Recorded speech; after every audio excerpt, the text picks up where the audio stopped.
Tech Thursday. Nah, that's just not gonna cut it, right? Yeah, scrap that. Anyways, today is Tech Thursday, and for today's installment, I'm gonna be showing you guys how to install a headset and a bottom bracket using nothing but a hammer, a block of wood, some grease, and a big fat Tony cat. Right, Tony?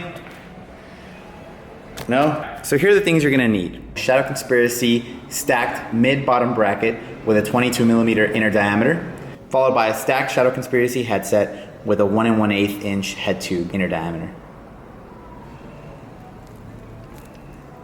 Alright, so I use a bike stand when I'm doing these tutorials because it's easier to hold the camera or position the camera on a tripod and show you guys what I'm doing. But you don't really need to use this. You can actually just use the floor or your hands and it'll do just fine. Okay, so bottom brackets traditionally come with 6 main elements. The first one is this inner spacer, and this goes inside the bottom bracket and it's going to space these two bearings to keep them at the proper distance so they're not being crushed when you're tightening down on your actual cranks. Next up, you have the micro spacers, and they come in a plethora of different sizes, so it'll allow you for proper spacing. This is really important because you want to have proper chain alignment and you want to have your bottom bracket and your cranks be centered. You don't want to have a lot of spacers on one side because then your weight is improperly distributed on your cranks, and that's also not good for your bike, for your bottom bracket, for your cranks, or for your health. We then have the 2 cone spacers. So these are the ones that are actually going to be pressed up against your bottom bracket or your bearings. And there's 2 of them because obviously you need a left and a right, but these are different heights, as you can see, because the bigger one goes on your non-drive side, or the side where your sprocket isn't, and the smaller one goes behind your sprocket and or spacer.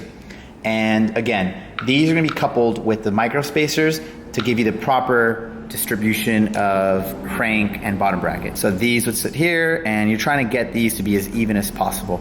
So if you have a spacer behind your sprocket, you're going to be needing a few less than if you have no spacers whatsoever. Then you might actually need the full amount. And last, but most importantly, we have the bottom bracket's essential component, the bearings. So these are sealed bearings, and what makes these sealed is that inside of these casings, the outer piece is called the casing, you'll have small seal balls that are going to be helpful to reduce friction. They're held together by a small raise. This piece here is called the raise, and inside these raises and casings you have basically tracks on the outside that keep the steel balls in place, and then you have the actual seal on the outside that keeps dust and other unwanted particles from inside where the steel bearings reside and are full of grease and allow it to keep proper lubrication and fluidity. Alright, so now that we understand what each of these components does, we're ready to install them on our frame. So the first thing you want to do is add a little bit of grease to the outside of your bearing. And the reason for this is that, number one, it prohibits binding. So what that means is that ideally you're going to be putting this bottom bracket on for a long time. So when you have it on the inside of the frame, metal against metal for a very long time, and after a lot of impacts, it starts almost like welding together. And if you want to ever replace these bearings, if you don't have any grease on the inside, it's going to be really, really hard to get it off. Another reason that you want to have grease between this is that when you're installing it, it's going to allow it to smoothly be inserted into the frame. If you're just pounding metal on metal, there's going to be binding and other restrictions, so this makes it easier. And lastly, the reason you want to add some grease is because it helps to reduce any noise and squeakiness that you have in your bottom bracket. Obviously, there's going to be a little bit of space in between the metal, so when you're pedaling or swaying your weight, it's going to cause different kind of noises, and you don't want that. So just add some grease. So place the bearing on the bottom bracket. Next up, you're going to need the block of wood that I mentioned. So usually you use, this is a 3/4 piece of plywood that we have that we use to bang stuff with. A 2x4 will work, and if you really, really have nothing else, you can use the hammer to lightly tap around the casing itself, but I don't really recommend that because one bad swing and you're gonna punch the casing right out. But with the block of wood, it's pretty easy. You just rest the block of wood against the bearing, you take your hammer, and you just pound it away. So obviously you're gonna need something to hold the frame. If you're not using a bike stand, it's a lot easier because you can just kind of rest it on the ground. I'm using a bike stand, so I just need to hold it from behind, but basically the block of wood does a really good job.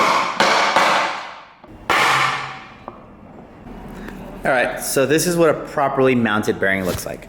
As you can see, there is no lip between the frame and the bearing. It's very smoothly placed And as you can see on the outside, there's a little bit of grease. So that helped the whole process by making it go in a lot more smoothly. There's a little bit of like extra paint that gets on the frames. Some of it goes inside the bottom bracket, so it makes it a little more difficult to get in there. So sometimes you can take a knife and just kind of like lightly scrape the inside of the bottom bracket to get any excess powder coat off.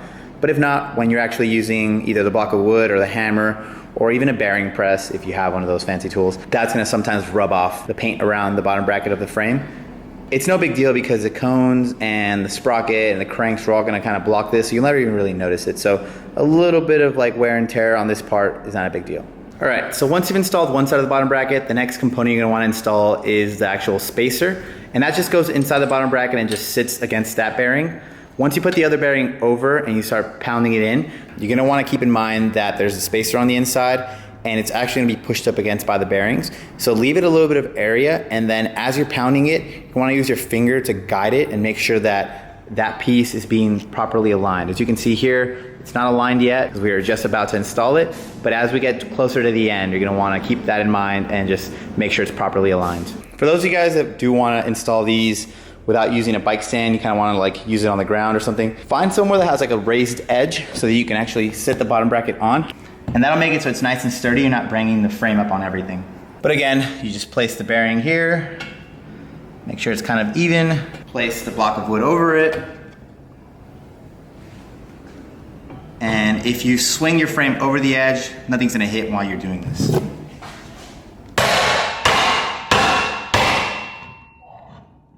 So basically, as long as there's still a little lip here, you'll be able to push this spacer on the inside and properly align it on both ends to make sure that your spindle is going to be able to go smoothly through the whole way.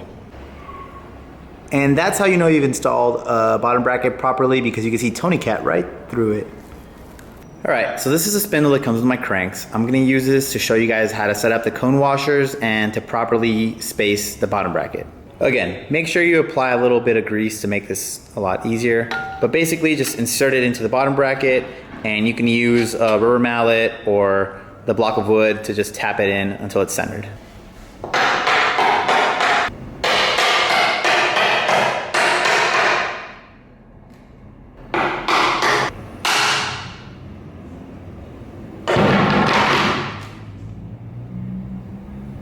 And there you go, it's even on both sides. Since I grind on the left and my sprocket is on the right, the bigger cone nut is gonna go on the left.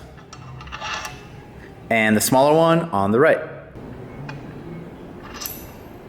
And since the sprocket is going on the right, you only need a couple spacers to get it pretty even. So I recommend always putting the biggest one first, followed by a couple small ones so you can gradually adjust it by removing the tiny ones and having more precise spacing. All right, so once you got the sprocket on, you wanna make sure the spacing is right on both sides. As you can see, I nailed it, because that's just what I do. You're all set. You mentioned the inside spacer. Yeah, we got all that, dog. Don't worry, dog. I know what I'm doing. You see that? The cat or the sprocket? Not the cat. All right, so Tony's getting antsy, and the bottom bracket is properly installed. I think it's time to move to the headset. You got a spacer, a retard. You don't know what you're teaching these kids. What are you gonna teach these kids? This goes on there, right in this area. No, it doesn't. Yes, it does. No, it doesn't. Get out of here. I'm gonna put it together right now. You're not doing. No, get out of here. I'm gonna teach you the right way, just so he doesn't confuse you kids. You don't even need a race with these forks. Yeah, but this is the race that goes on the inside of the. Yeah, I'm talking about the other one. Whatever, you know. You already took it out. Boom. Are we gonna hit him with one of these? You didn't put any grease. That's the thing that they hate. They don't need. You don't need. You need grease. What are you, 12? You need grease. I can put it on backwards. See, and you're trying to show kids how to do things. You don't need grease. I don't use grease. Exactly. They complain so much about that. Do they? Yeah. The whole comment section was, Stevie doesn't run grease. But these fucking turds. I don't know. I've been building bikes forever. Grease is. You don't need it. Get out of here. They're self-lubricating. Go back in your cubby. The outside isn't. Who needs the outside grease, dude? Go over there. What do you have? What is your problem? This is your lunch. Gummy Starburst. How are you so strong after eating so much junk? I never normally eat candy. bull. I just was at the store and I was like, if I'm gonna be sitting in the house for a week, I'm gonna be fucking going ham. All right, so much like the bottom bracket, the headset comes with 6 components as well. So we got the top cap, we got the 2 sealed bearings, we have micro spacers, 1 regular spacer, and the compression cap. Again, you're gonna wanna put a little bit of grease on the bearings.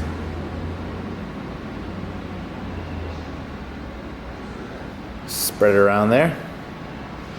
So this is the head tube on the frame. You're gonna wanna also apply a little bit of grease on the inside of here, as well as the bottom. All right, so unlike the bottom bracket, the headset does have a particular way it has to go into the frame. And this side is the convex side, and this side of the frame is the concave side. So this piece goes down into it. So you always want to have the red brim be on the outside. And same goes for the bottom, up this time, and the bottom of the bearing or the seal of the bearing will be on the outside as well. All right, next up, you're gonna wanna put the steer tube of your fork through the headset. Okay, now that we got the fork and the headset properly sitting in the frame, we're gonna drop the compression cap over the steer tube and onto the bearings. And as you can see, there's a little slit here, and that allows for it to expand or contract as there's pressure in there. And that'll make sure that the headset stays nice and tight. Okay, so now that the compression cap is sitting properly, the next 2 things are the 2 very thin spacers. All right, so once you got the tiny spacers on, the last thing to do is put the compression cap on. The reason that these spacers are important is that not all frames have the same exact height on the head tube. That'll keep the actual headset cap from binding on the head tube. So once this goes up and over, you just have to push it all the way down. All right, and that's about it. The last thing to do is the optional spacer you have here, and that depends on the height that you want your stem. But yeah, you can just add that, remove it as you go along. And that's all she wrote.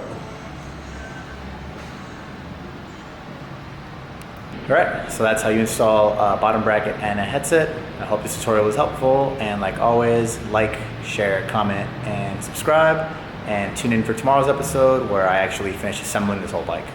All right, guys, talk to you later.